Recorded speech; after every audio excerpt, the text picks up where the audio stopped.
తెలుసుకుందాం. రైట్, అమర్ గారు please continue.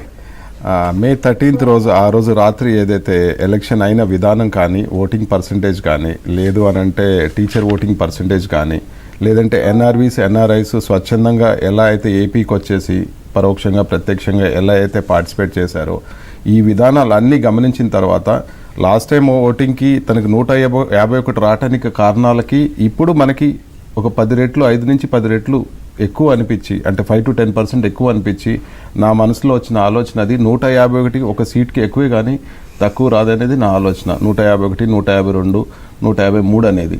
ఎందుకనంటే అలా అందరం మేమెంత స్వచ్ఛందంగా వర్క్ చేసామో అలా అందరూ అంత స్వచ్ఛందంగా, అంత ఇష్టంతో, అంత బాబు గారు అంటే అభిమానంతో, ఆ ప్రేమ అభిమానం ఇంకా బాబు గారు తప్పించి ఇంకా ఏపీకి ఆప్షన్ లేదని క్లారిటీకి వచ్చేసినారు. ఎందుకంటే లాస్ట్ టైం మనం ఓడిపోవడానికి గల కారణాలు లైక్ పవన్ కళ్యాణ్ గారు అనుకోండి, 6% షేరింగ్ అనుకోండి, లైక్ బీజేపీ ఎలక్షన్ మేనేజ్మెంట్ అనుకోండి, ఇవన్నీ కలిపి మనకు ఆ ప్రాబ్లమ్స్ అన్నీ అధిగమించాం కాబట్టి కాన్ఫిడెంట్గా అదొకటే నమ్మకం నాకు.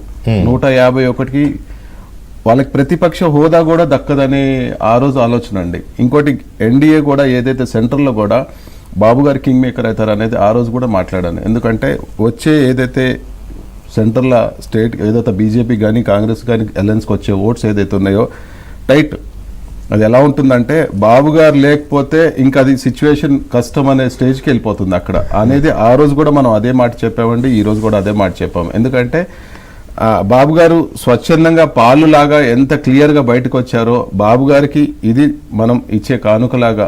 ఎందుకంటే బాబు గారు ఇంకా తన సేవలు మనం తీసుకునే అదృష్టం మనకు ఉంది కాబట్టి అంత బాబు గారికి ప్రజలు అంత ప్రిఫరెన్స్ ఇచ్చి బాబు గారిని అంత భారీ మెజార్టీతో గెలిపించారండి. ఇదంతా ఒక బాబు గారి విజయం అండి. ఎందుకంటే ఏపీలో ఎలక్షన్ అయిన విధానము ఏ ఎమ్మెల్యే ఫోటోతోని ఎవరు ఓటేయలేదండి. ఓన్లీ బాబు గారి బొమ్మతోని బాబు గారిని గెలిపించండి అని అన్నారు, కానీ ఏ ఎమ్మెల్యేని కూడా గెలిపించండి అని అనలేదండి. ఆ 175 కాన్స్టిట్యున్సీల ప్రచారం జరిగిన విధానము ఓన్లీ బాబు గారి బొమ్మే, బాబు గారినే గెలిపియండి, బాబు గారే మీకు ఈ తెలుగు ప్రజలకి వాట్ ఎవర్ అనేది ఆలోచనతోని ఆ విధంగా ఎలక్షన్ వెళ్ళిన విధానము, బాబు గారు తీసుకెళ్లిన విధానము, బాబు గారు అరెస్ట్ చేసి దాని తర్వాత బయటకు వచ్చిన విధానం, ఇవన్నీ గమనించిన తర్వాత చాలా ఇవన్నీ మార్పులు దానివల్ల మార్పులు ఏర్పడినాయండి ఇవన్నీ. రైట్, ఇక మనతో ముఖేష్ కూడా జాయిన్ అయ్యారు. ముఖేష్, మీరు 126 to 126 right. So okay, government form చేస్తాను ఇచ్చారు నంబర్స్ అంటే మనం December 30కి చెప్పాం గవర్నమెంట్ ఫామ్ చేస్తారని.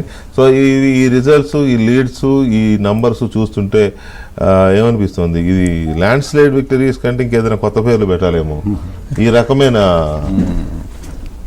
అయితే మనం ఆంధ్రప్రదేశ్లో మనం గమనించిన విషయం ఏంటంటే ఓటు ట్రాన్స్ఫర్ అవుద్దా లేదా అని కొన్ని కన్ఫ్యూజన్స్ అప్పుడు గమనించిన ఎలక్షన్స్ ముందు రోజు. అయితే ఇక్కడ కొంతమంది అంటే సర్వే చేస్తున్నప్పుడు ప్రజల నుంచి వచ్చిన మాట ఏంటంటే జనసేన ఓట్లు టీడీపీకి గుండు గుర్తుకు ట్రాన్స్ఫర్ కాకపోవచ్చు, బీజేపీ ఓట్లు కూటమికి ట్రాన్స్ఫర్ కాకపోవచ్చు అని ఈక్వేషన్స్తో ఉన్నప్పుడు మనం ఏం చెప్పుకున్నామంటే గతంలో మాట్లాడుకున్నట్టు ఆంధ్రప్రదేశ్లో సైలెంట్ ఓటింగ్